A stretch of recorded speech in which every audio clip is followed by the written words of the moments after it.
As a హిందువుగా మీరు హిందుత్వానికే కట్టుబడి ఉంటారు. 100%. నేను చనిపోయేంత వరకు ఈ కాషాయం బట్ట నా నా మీద ఉంటుంది.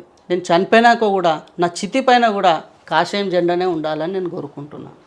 మీరు గోవులను అడ్డుకున్నప్పుడు కోయిర్లో మీ పైన ఒక 200 మంది ఇతర మతస్థులు కత్తులతో దాడి చేయడం జరిగిందండి. ఆ టైంలో అయితే చాలా ఫేస్ చేసినాం బిట్టు.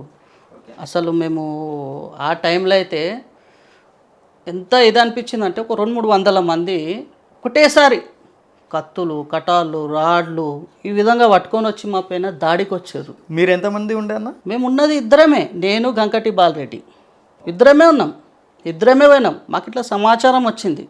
ఇట్లా రావడంగానే పలానా మన కోశామైల్ ఎమ్మెల్యే రాజాసింగ్ గారి నుండి వాళ్ళ అనుచరులు మాకు ఫోన్ చేశారు, అన్న పలానా జాగాలో ఆవులు ఒక 200 ఉన్నాయి అనేసరికి మేము అక్కడ స్పాట్లో వెళ్ళిపోయినాం.